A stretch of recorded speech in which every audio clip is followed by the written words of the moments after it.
जून महीने में दक्षिण अफ्रीका के खिलाफ खेली गई टी20 सीरीज के जरिए भारत के तेज गेंदबाज भुवनेश्वर कुमार ने इंटरनेशनल क्रिकेट में शानदार वापसी की है। भुवनेश्वर कुमार ने हालांकि पहली बार अपनी सफलता का राज खोला है। भुवनेश्वर कुमार ने अपनी सफलता का श्रेय गेंदबाजी एक्शन में कोई बदलाव करने के बजाय कड़ी मेहनत को दिया है। भुवनेश्वर कुमार ने दक्षिण अफ्रीका के खिलाफ सीरीज में अपने स्विंग के साथ बल्लेबाजों को परेशान करने की क्षमता दिखाई।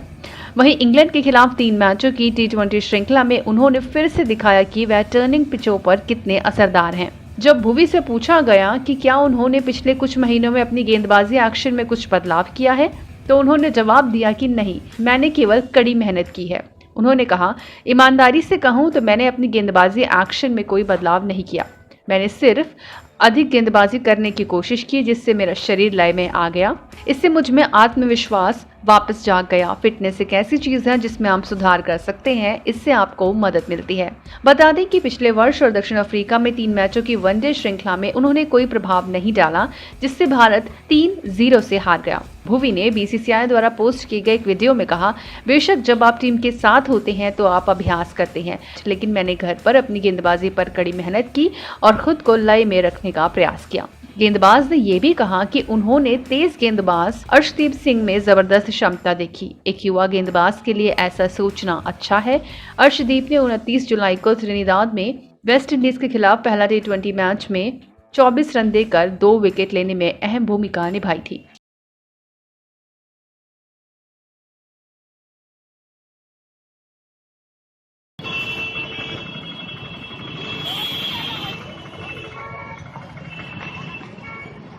मध्य प्रदेश के जबलपुर में एक निजी अस्पताल में भीषण आग लग गई। हादसे में 10 लोगों की मौत हो गई, वहीं कई लोग गंभीर रूप से घायल हैं।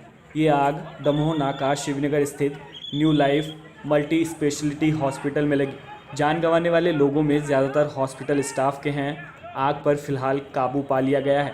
यहाँ भर्ती मरीजों को निकालकर अब दूसरे हॉस्पिटल में भर्ती किया गया है।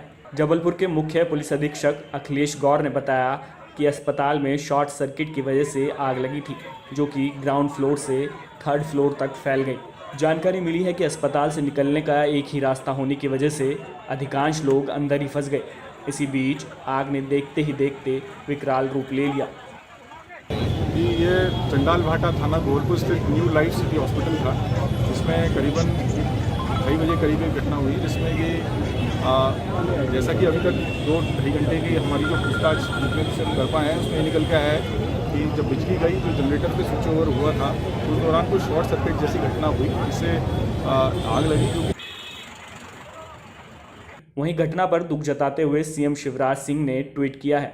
उन्होंने जान गंवाने वाले लोगों के परिवारों को 5-5 लाख रुपए की आर्थिक मदद देने की घोषणा की है, जबकि गंभीर रूप से घायलों को 50-50 हज़ार रुपये की सहायता दी जाएगी।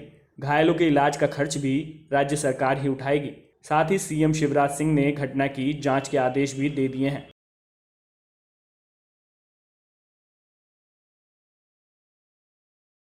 एलपीजी गैस सिलेंडर के नए रेट जारी हो गए हैं। रसोई गैस सिलेंडर के दामों में कोई बदलाव नहीं किया गया, लेकिन कमर्शियल गैस सिलेंडर की कीमत में कमी की गई है। 19 किलो वाला कमर्शियल गैस सिलेंडर आज से 36 रुपये सस्ता हो गया है। ये कीमतें दिल्ली, मुंबई से लेकर चेन्नई और देश के दूसरे सभी शहरों में लागू हुई हैं। नए रेट के मुताबिक अब दिल्ली में 19 किलो वाला कमर्शियल एलपीजी सिलेंडर 1976 रुपये 50 पैसे का मिलेगा।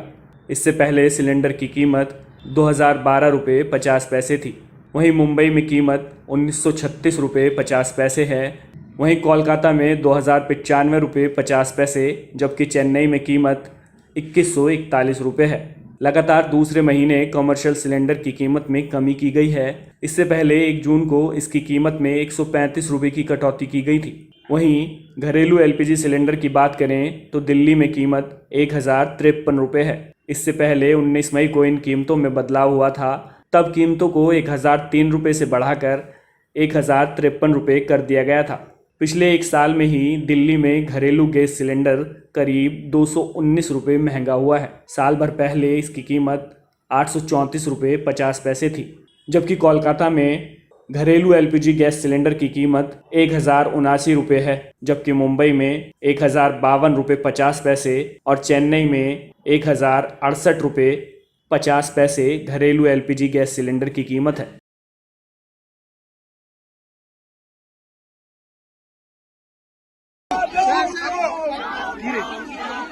संसद का मानसून सत्र चल रहा है, जिसमें सत्ता पक्ष और विपक्ष के बीच गतिरोध जारी है। इसी बीच कांग्रेस के सभी निलंबित सांसदों का निलंबन रद्द कर दिया गया है। लोकसभा में विपक्ष के साथ सहमति के बाद सस्पेंशन खत्म करने के लिए प्रस्ताव लाया गया था, जिसके बाद लोकसभा से निलंबित सांसदों का सस्पेंशन खत्म कर दिया गया। ओम बिरला ने सभी दलों के नेताओं की बैठक बुलाई थी। स्पीकर बिरला के कहने के बाद सरकार लोकसभा में सांसदों के निलंबन को हटाने का प्रस्ताव लाई।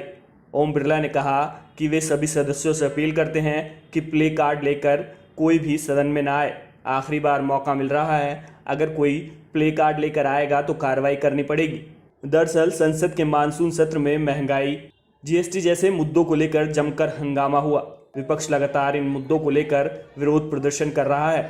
जुलाई के आखिरी में संसद में प्ले कार्ड दिखाने के चलते कांग्रेस के 4 सांसदों को लोकसभा से पूरे सत्र के लिए निलंबित कर दिया गया था, जिनमें मणिकम टैगोर, टेन प्रतापन, ज्योतिमणि और राम्या हरिदास शामिल थे। इसके बाद सदन में जमकर हंगामा हुआ था। निलंबन के खिलाफ कांग्रेस सांसदों ने संसद परिसर में धरना भी दिया था।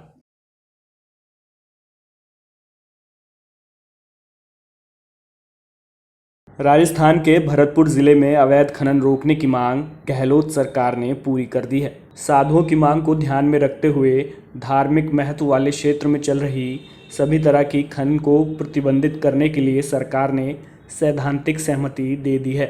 CM अशोक गहलोत ने मुख्यमंत्री निवास पर भरतपुर के पसोपा और आसपास के गांव से आए साधु, जनप्रतिनिधि और ग्रामीणों के प्रतिनिधिमंडल से मुलाकात की। CM अशोक गहलोत ने कहा कि प्रदेश सरकार ने तुरंत फैसला कर उस क्षेत्र की सभी वैध खनन गतिविधियां बंद कराने के निर्देश दिए हैं। साथ ही इस जमीन को वन विभाग को ट्रांसफर कर दिया गया है। प्रतिनिधिमंडल ने पसोपा में ब्रज क्षेत्र के पर्वतों की रक्षा करने के लिए और विभिन्न विकास कार्यों के लिए अपनी मांगें रखी थी, जिनमें मुख्य रूप से क्षेत्र में पर्यटन और विकास की संभावनाओं से संबंधित मांगें शामिल थी। दरअसल साधु समाज के लोग पिछले 550 से ज़्यादा दिनों से आंदोलन कर रहे थे। इसी आंदोलन में विजय दास नाम के साधु ने खुद को आग लगा ली थी, जिसके बाद दिल्ली में इलाज के दौरान उसकी मौत हो गई थी। CM अशोक गहलोत ने विजय दास की मौत पर भी दुख जताया है।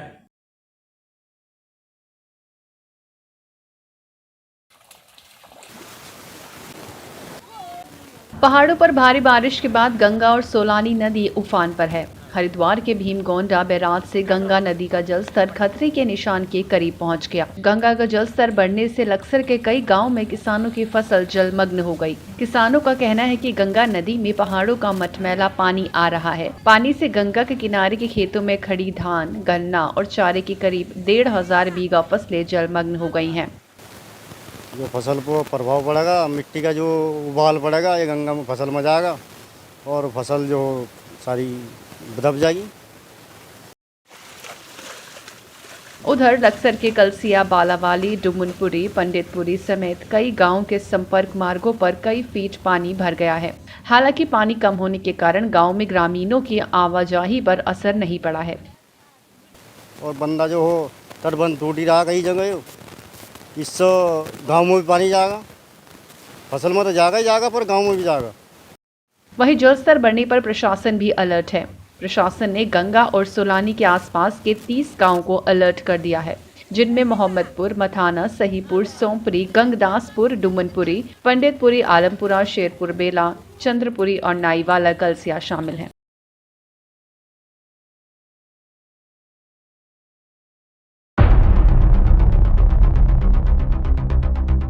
हरियाणा पुलिस की STF ने विधायकों को जान से मारने की धमकी देने और उनसे रंगदारी मांगने के आरोप में 6 लोगों को गिरफ्तार किया है।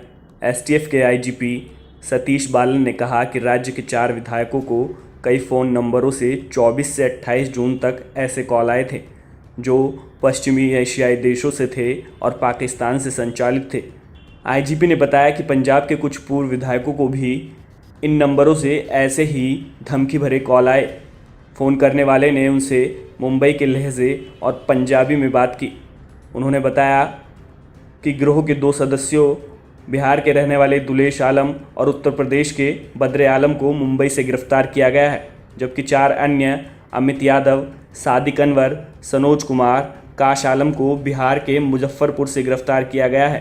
ये सभी बिहार के रहने वाले हैं। आईजीपी ने बताया कि उनके पास से 25 ATM card, 24 mobile phone, 56 SIM card, 22 passbook और चेकबुक, 3,97,000 रुपये, एक एसयूवी कार, 3 डायरियां और एक रजिस्टर बरामद किया गया है। एफआईआर दर्ज करने के बाद हरियाणा के डीजीपी पीके अग्रवाल ने ये मामला एसटीएफ को सौंप दिया था।